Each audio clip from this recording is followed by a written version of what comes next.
welcome to Beyond the Couch OT Stories. I am Wendy, and we have another guest speaker. I'm going to let you introduce yourself. Okay, my name is Bailey. I'm an occupational therapist assistant student, and I'm on my third semester before fieldwork 2. Okay, great. And again, you are allowed to pick your own topic. And so I'm going to give the floor to you and let you talk about what you chose, okay? Okay, I chose to kind of discuss about what OT is and how many people would benefit if they were more aware of the profession and kind of what we do. And do you feel like that this is a common um, issue out there? Is that a lot of people don't know what occupational therapy is? Is that why we're talking about it? Why is this topic important to you? Yeah, I think a lot of people aren't familiar with occupational therapy. They have an injury or something breaks or in a car accident, and their first instinct is to think about physical therapy. And I think if more people were aware of occupational therapy and what we did and what all areas we addressed, there would be a lot of benefit from it. Okay. And, uh, you know, I know that a lot of people out there, or almost every person knows, what is physical therapy. Why do you feel that people don't know, or do you know why people don't know about what occupational therapy is? I think growing up, you always hear about physical therapy, Mm-hmm. and even in movies and TV shows and all that type of stuff, when somebody is in the hospital or they go to a doctor's office, the first thing is always physical therapy. Mm-hmm. You very seldom ever hear in a TV show or movie about occupational therapy. Yeah. So do you think that it boils back to the doctors? Yeah, I Yeah. think it does. I think more people will refer somebody to physical therapy just for lack of knowledge about what occupational therapy is and all the different, huge difference in all the things we can address. Okay. Okay. Well, I'm going to let you go on and get started in your knowledge and explain what occupational therapy is. Yes, so occupational therapy, we focus on mind, body, and spirit, and we can address all different things from self care, cleaning their house, taking care of family and community stuff, or work and leisure, rest. This wide variety of everything that you do on a daily basis. We can help if there's limitations or obstacles that somebody needs to face or somebody has to overcome. We can help them to improve their independence and overall satisfaction with participation. So that means that you're not going to help me get a job. Correct. Yeah. So can you explain a little bit why it is occupational therapy? It's labeled as that. So occupations are broken down as, there's 9 different ones. We have the activities of daily living, which is your self-care, bathing, showering, getting dressed. We Mm-hmm. have the IADLs, which is the instrumental of activities of daily living. That's your child rearing, taking care of your kids, driving, and community mobility. Mm-hmm. We go on next to health management, so just your symptom and condition management, medication management. We also focus on rest and sleep, so preparing for sleeping, making those routines, and getting organized. Then we go on to education, so it's the formal and informal educational participation. We also focus on leisure, so exploring the different hobbies and stuff you like to do to kind of pass time. And then we also focus on social participation, whether it's with friends, family, your intimate partner relationships, and peer group participation. So it kind of gets broken down into all these different categories, and each thing falls under that. Okay. And I think, having been an occupational therapist, I think for a while, I think that there's a lot of lack of knowledge out there about, you said holistic aspects. So we look at the whole individual. Um, and I think that that's a lot of the areas where I think that there's some confusion. Mm-hmm. Um, okay. I'm gonna let you keep on going. What was the start of occupational therapy? When did it begin, and kind of how did it start and stuff like that? So it started in World War I. They did the was it basket weaving for the Yeah, it was a loom weaving. loom weaving. Mm-hmm. So Yeah. the people that were there started it with the soldiers to help them who got injured or hurt in the war, and it that's how it all kind of came together, and then it's just evolved over time into this huge profession. Yeah, so the purpose, the intent at the beginning. What year was it? 1917. Okay, yay, good job. Um, yeah, 1917. We started with the reacclimation for soldiers from World War I, trying to get back to everyday living with injuries, illnesses, and stuff like that. And that's kind of how it started with the arts and the crafts movement. And then it's kind of, taken veers and turns, and so that's kind of what started it all, the pioneers of it. Okay, I'm gonna let you go on and kind of take over a little bit. Okay, so next I was going to talk about the different settings. There's a ton of different settings where occupational therapists can be seen, whether it's at schools, hospitals, outpatient, nursing homes, home health. I Mm-hmm. think that's something that a lot of people don't understand and don't realize where all we can work and the different settings that we can be at to help those individuals.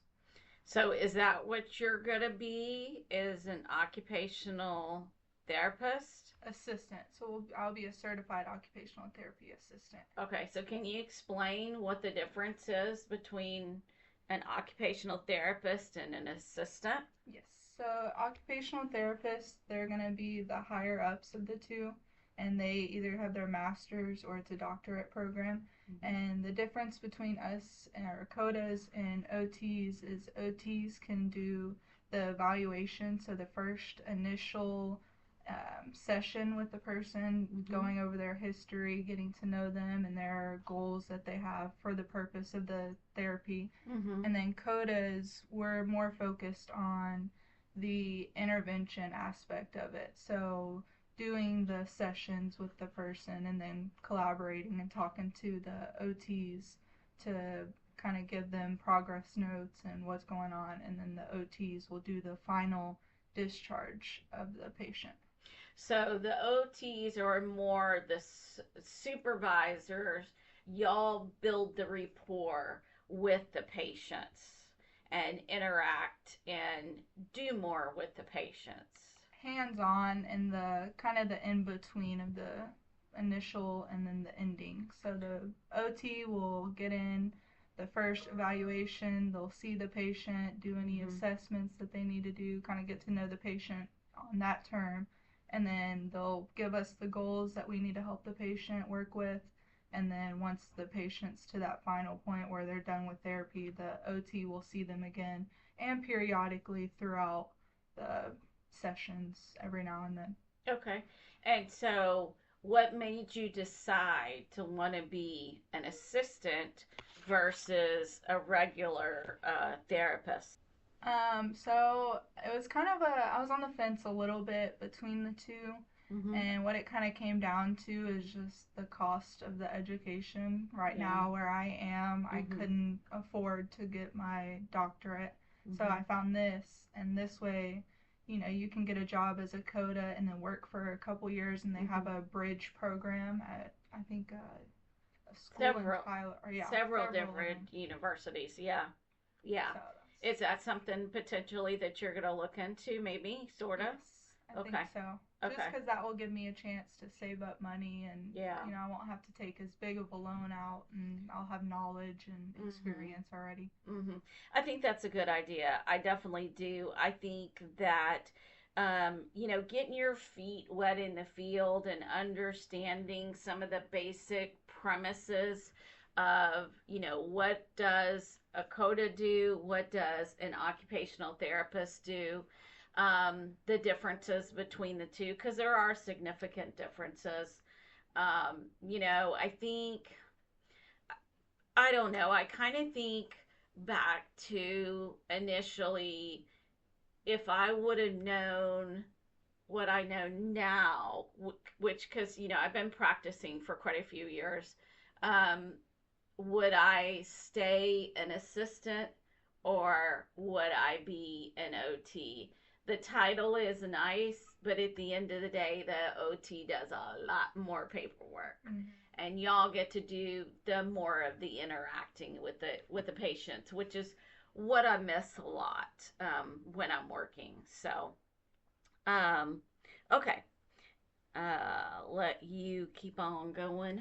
All right, next I was going to discuss some of the common misconceptions of OT. And you kind of already hit on one about a lot of people hear occupational therapy and think it's job related. We're going to Mm-hmm. help them Mm-hmm. find a job or Mm-hmm. get back into the career field. Another one is OT is just for physical rehabilitation, and I Mm-hmm. think that couldn't be further from the truth. Okay. Just because we focus on the holistic approach and we have those client centered in our sessions, and we focus on our client specifically and learning who they are and what they value and believe in, and family support, friend support.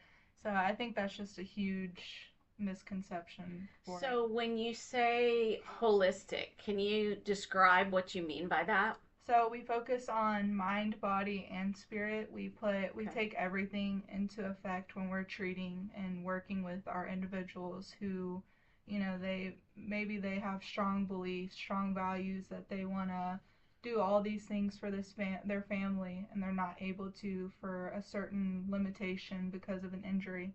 So we Mm-hmm. take everything into effect when we're planning our intervention sessions and looking at those goals and determining what fits best for that client. Yeah, we can even go into an environment, their home setting, which is ideally what I love to do because that's where you see how they're able to get around their house and what their bathroom looks like, what limitations. I like to say that occupational therapy is the MacGyvers of the therapy world.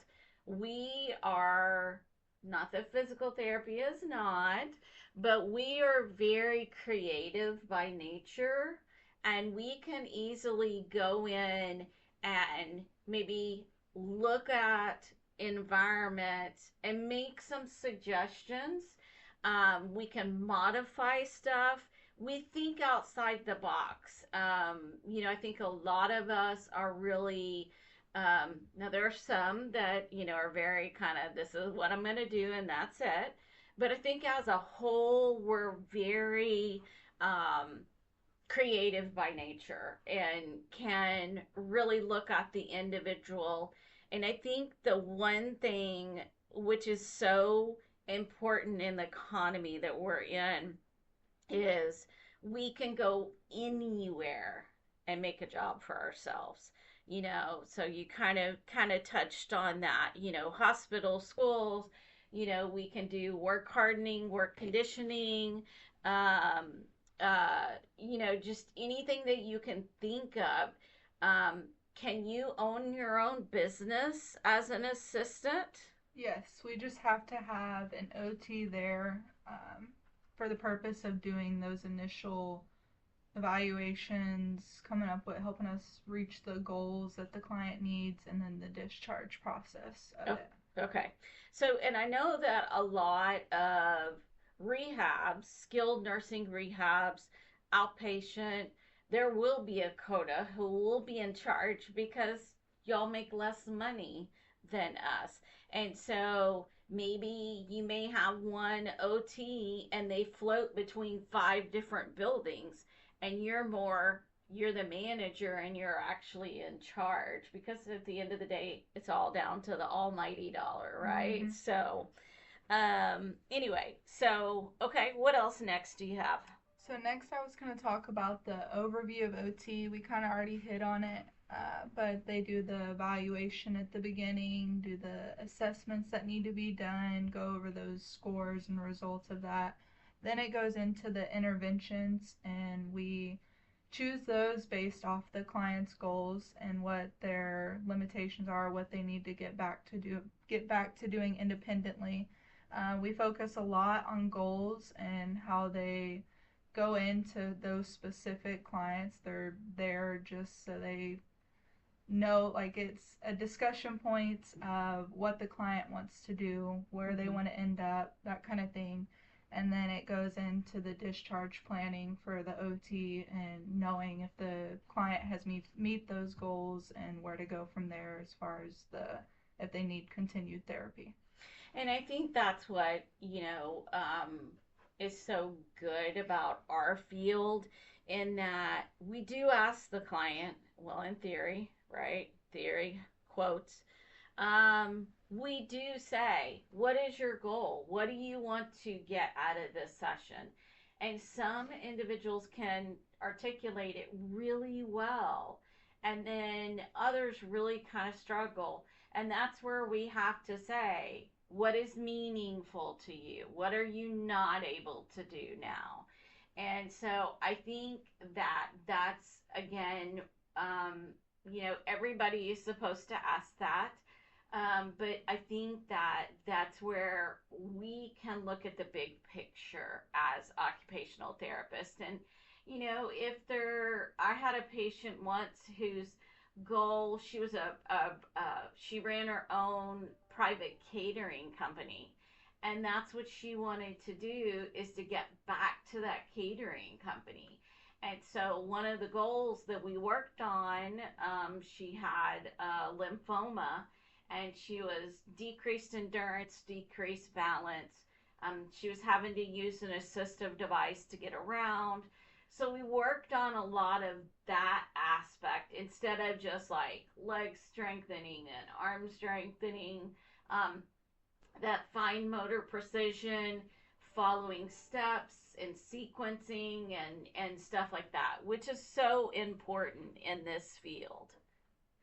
So, And then next, I was going to discuss the diverse populations that we work with, meaning, we work from babies in the hospital and then all the way up until even end of life with hospice and helping those individuals prepare. So, yeah, and so what generally do you do with individuals who are on hospice? Do you know? I think it's just pretty much management of their knowing the positioning and keeping them comfortable. And unfortunately, there's not anything that we're able to do to prevent anything, Mm-hmm. but we can help ease it for them so they're not struggling as much at the end. Yeah, and you know, I think that this is an area that's up and coming for occupational therapy.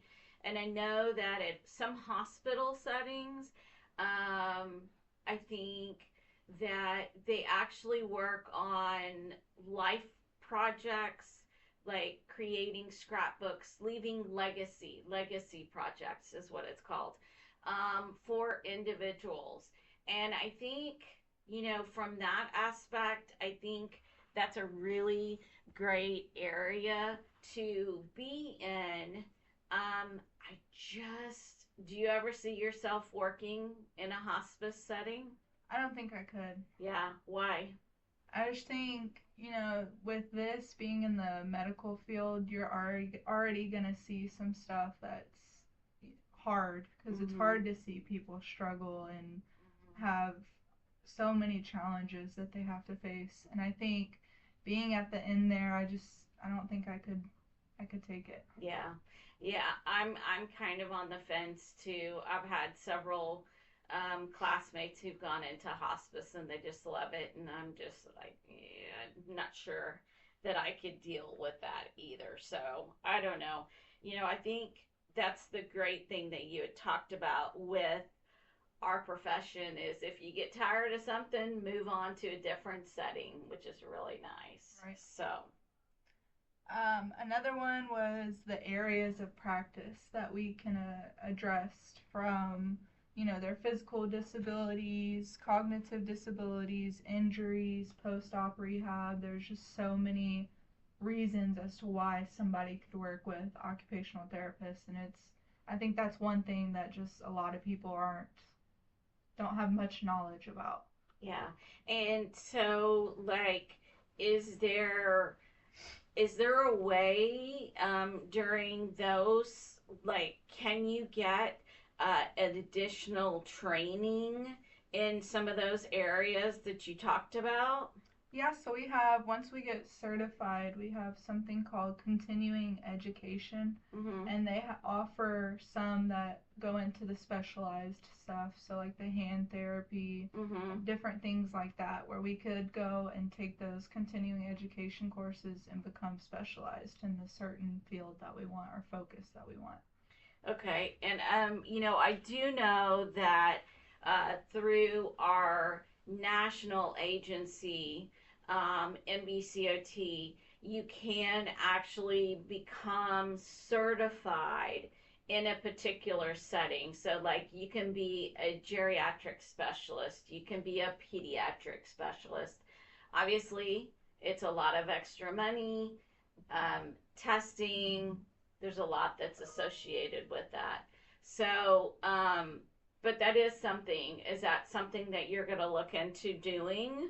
Yeah, I want to get specialized in something. I'm not 100% sure what yet, but that's Okay. definitely something I'm interested in doing. I definitely think that that's something that um, that will make you stand out from everybody else, which is good. So next, I was going to discuss the collaboration. I don't think a lot of people realize how much, our codas and OTs collaborate with other professions like physical therapy, nursing, speech therapy. Um, Even at nursing homes and stuff, they'll do co-treatments Mm-hmm. because the individual needs treatment in both things, so they'll try to kind of tie it together so the Mm-hmm. individual realizes and can see how much it benefits having both or all three even fields. Yeah, that's since I'm in home health, that is something I miss so much. You learn so much from the physical therapist and the speech therapist. I've been very blessed and fortunate to know some amazing physical and speech therapists. And I think that it's been so helpful to me as an OT to understand things because I understand it from an OT aspect and to understand it from the physical therapy or the speech therapy aspect is really great. Right. So, yeah, I agree with that. And also, I truly think and believe the greater impact on patient outcomes and people in general, if more people are aware of occupational therapy and everything that they do and what benefits and the things that they could overcome or get back to doing if they realized what OT was and the different um, focuses we work on to help those individuals. So, what do you feel that we, either as a professional or let's just say as an individual, that I'm just happening to come across this podcast? What can I do with regards to that? How can you help me facilitate occupational therapy for me? So I think it's important for people to know what it is Mm-hmm. and realize, like, okay, I think that would really benefit me, and then go to their doctor, get a referral to Okay. go see the OT, and then talk with them and let them know, the goals and the things that you want to work on, and go from there. Okay. So you got to get a doctor's order in order to get that. Correct. You have Okay. to have a referral. Okay. Okay. Okay. And hopefully, and I do feel that, and maybe you're going to touch on this, but I do feel that a lot of doctors lack, I don't want to say lack the knowledge, but just maybe, I don't even know the right word.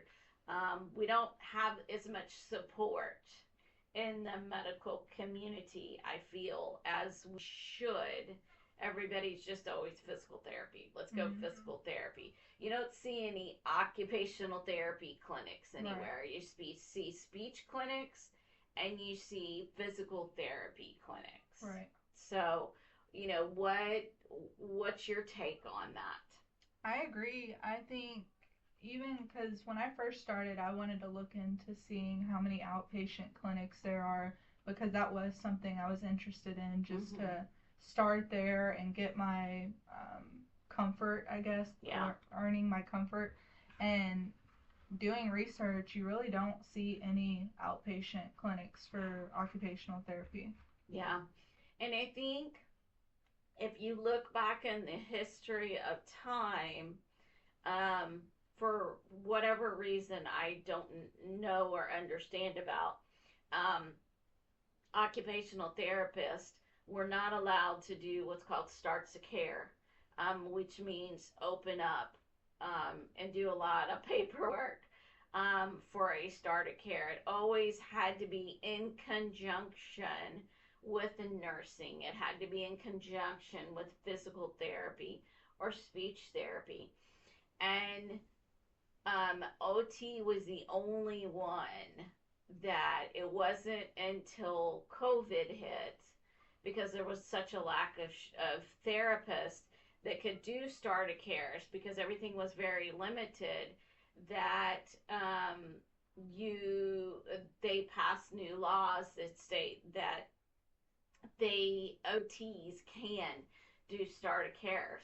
And it was temporary for a while, and now it's become permanent, at least in the state that we're in.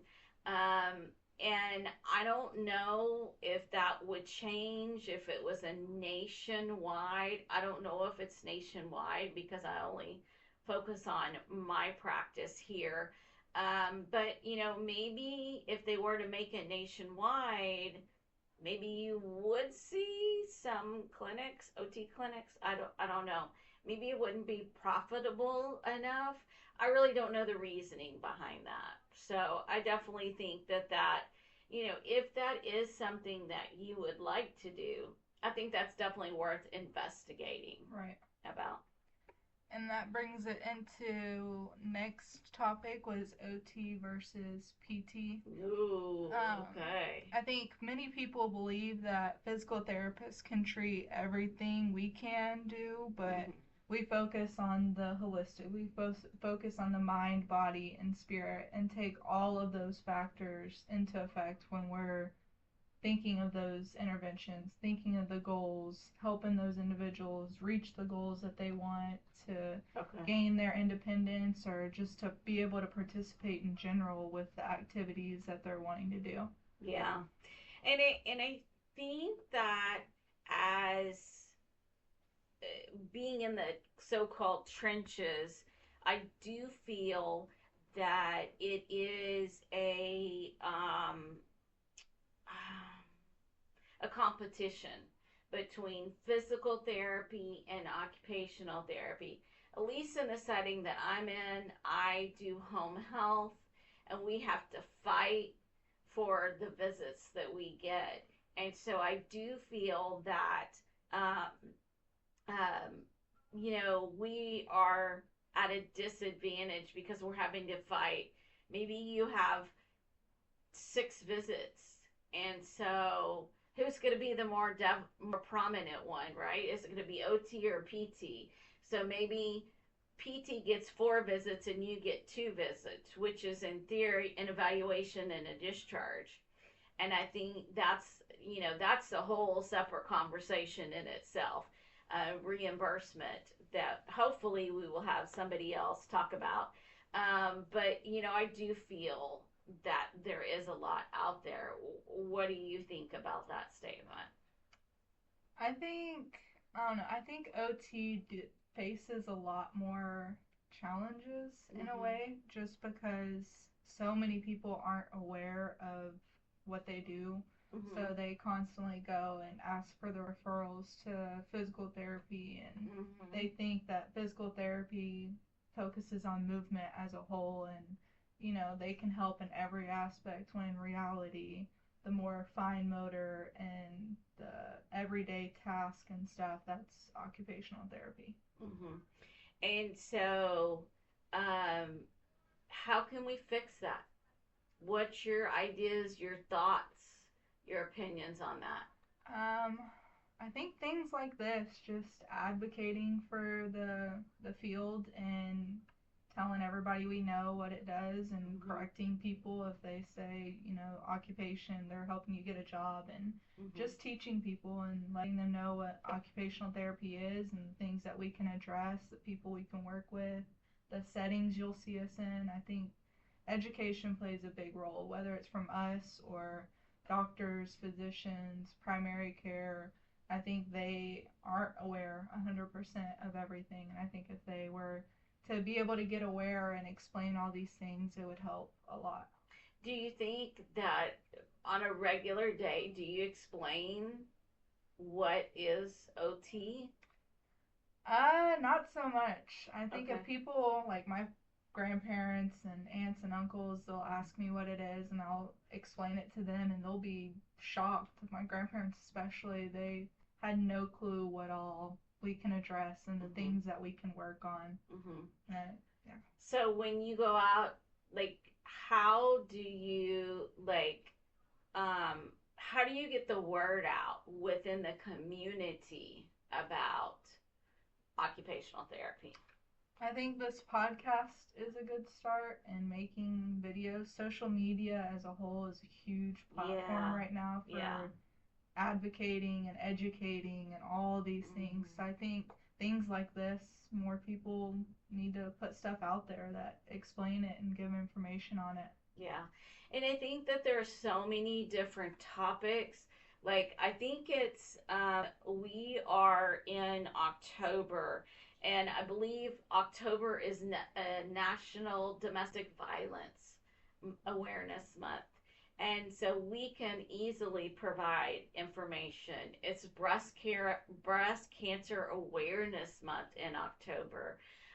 We can definitely provide information to the community, and we do stuff like that within our school. Right.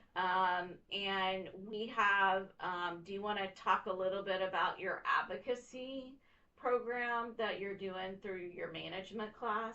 Yeah, so we were assigned a topic that we Mm-hmm. have to kind of advocate and educate about, and they all are different. We chose the individuals that we're going to present to, and regarding like, does this make sense to them? Can they learn and better themselves from what we're going to tell them? Okay. And so, do you want to share what your topic is? Yeah, so mine is artificial intelligence in healthcare, and I'm going to be presenting to the nursing um, Okay. classes.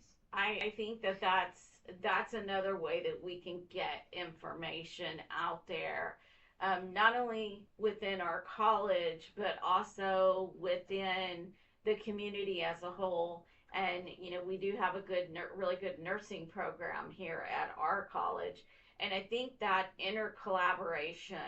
interdisciplinary collaboration is very important to providing that education. So these nurses they go out there and they know, oh, I need help with this. Let me go grab an OT. So I think that's another way that you were talking about is to promote our discipline, is to use that as a source to advocate for others, because that's really big with OT. And in terms of other resources that we can educate and advocate, I think AOTA and TOTA are other good additional resources for us as we get into the field, but even on terms of people wanting to learn more about occupational therapy and how it is in each state or in the country as a whole. Mm-hmm. I think there's a lot of resources that people aren't aware of that I wasn't even aware of until I got into the program. Okay, can you name one of those? Just like TOTA and AOTA. I don't know what those are. Can you tell me what those are? So, Texas Occupational Therapy Association, Okay. and then the AOTA is the American Occupational Therapy Association. Okay, so one's at a state level and one is at a national level. Correct. And they Okay. even put on events, and they hold, I guess an event would be the right Mm-hmm. term for it, but like Texas, ours is November. month. Next month they come, and it's going to be all these people from all over Texas that Mm-hmm. meet there, and they can do presentations, they can network for jobs and trying to employ people. So I think things like that is just good for especially students because it gets us out there, gets us familiar, and networking is huge when you're starting out. Yeah. Yeah, definitely networking is very, very important. So that was the resources, and then some recap of what we discussed, just to repeat the key topics to take away from this is learning about OT, what we do. If you are somebody that think you would be a good candidate for seeking services from an occupational therapy, to get the referral from your doctor, and just advocate, educate people that you see that might need services, or you want to learn about it and get into the field. You can look at the resources within your community. Okay. Awesome. Okay. Well, I thank you so much, Miss Bailey, for coming on and educating and discussing all about what is occupational therapy and the challenges that we face moving forward. Hopefully, with the use of this podcast, we can get the knowledge out there. And I know that there are other OT podcasts.